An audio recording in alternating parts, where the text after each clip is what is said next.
Hello, and welcome back to another Eduonics tutorial. In this section, we're going over effects and techniques in Photoshop.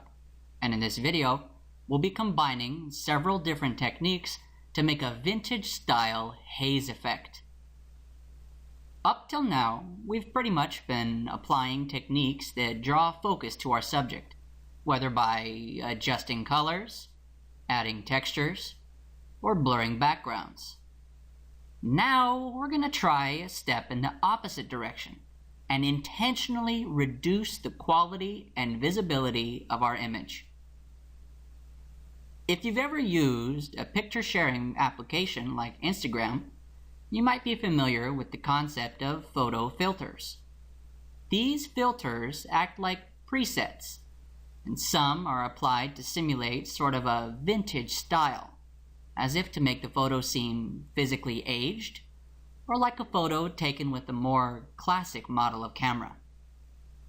In this tutorial, I want to apply a haze effect to this photo. Now, if I go up to my filter menu, I will never be able to find a preset haze effect, no matter how hard I look. So, I'll be using a combination of my own techniques to achieve my desired look. Now, a haze effect usually has a few different components. Its colors are generally washed out or faded. It also doesn't have many shadows, but instead has a very warm and inviting tone. Sometimes the details will be degraded and have physical imperfections like color noise. And finally, a haze effect will occasionally have a vignette, which is basically just a very soft, dark border around the edges of the photo. So for my haze effect, I'm going to be applying all these components. To get started, I'll duplicate my background layer by dragging it to the new layer icon. My original background layer will serve as my backup in case I make too many mistakes. And also, it will be my comparison image when I'm done with my new effect. I'd like to convert my new layer to a smart object. So I'll right-click it and select Convert to Smart Object. Now I'll go down to the bottom of the Layers panel and click the New Adjustment Layer button. And I'll select Curves to make a new Curves adjustment layer. Now in the Curves property panel, I have a box here with some gray waves and a solid line going up diagonally across them. I'm going to click the bottom left point of the line and drag it up vertically. I'm going to drop it right in the middle of my vertical space.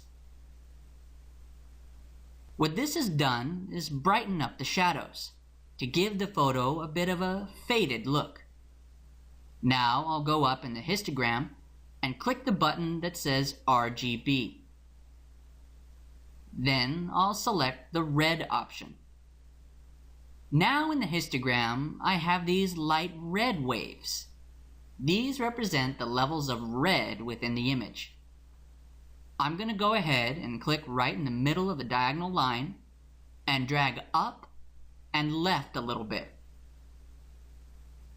What this has done is sort of intensify the levels of red, especially in the midtones and highlights of the image.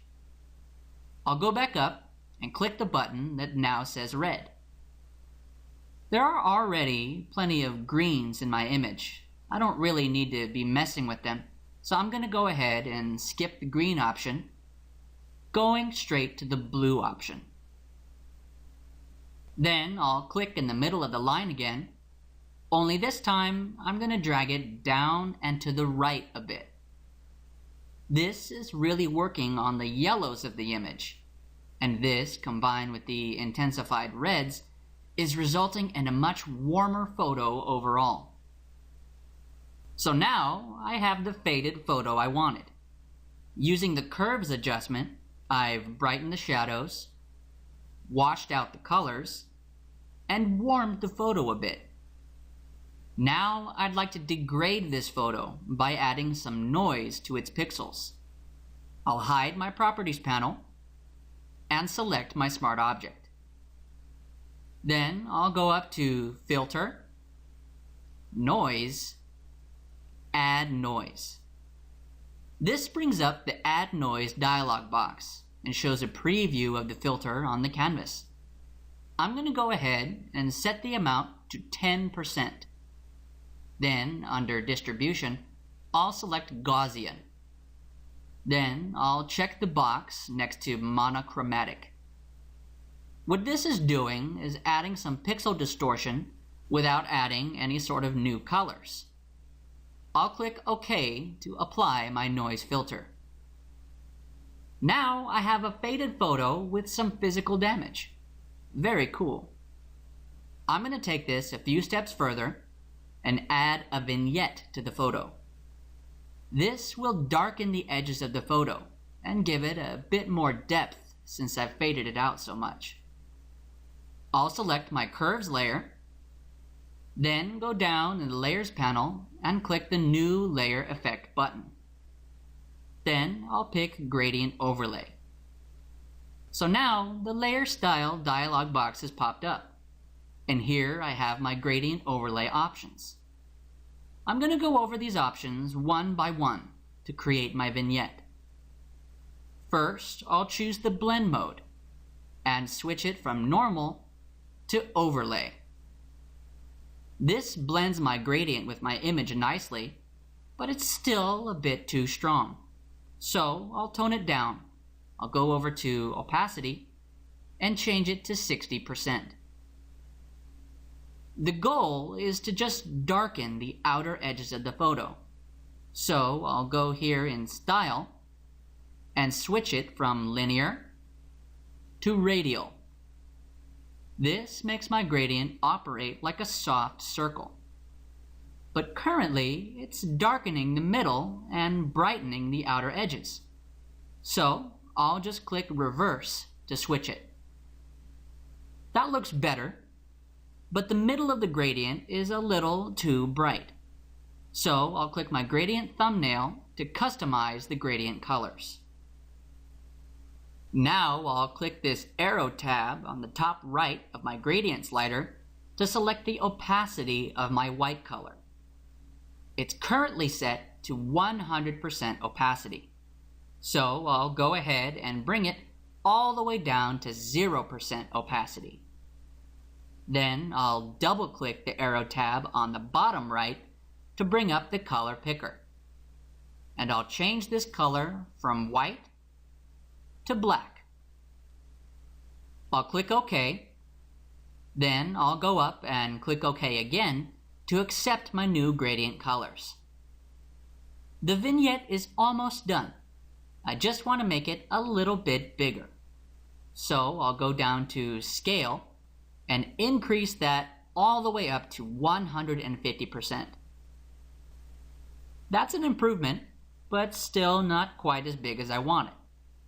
Now when you're working with the radial gradient, there is a secret way to increase the size beyond this. I'm just going to go here in the angle option and bring it up to 45 degrees. Okay, we're done. I'll go ahead and click OK in the Layer Style dialog box to apply my gradient overlay. Now look at that. We have an old, vintage style hazy photo. I started with the curves adjustment layer to fade and wash out the colors, resulting in a very warm and inviting tone. Then I added a noise filter to degrade and age the pixels. And finally, I added a vignette to just draw a little focus by darkening the edges of the photo. And if I want to see my original, I can just click the eye icons on my new layers to hide them. Wow, it's hard to believe that we've gone from that to that. Very cool. Well, that should do it for the haze effect. I'll go over another effect and technique in the next video.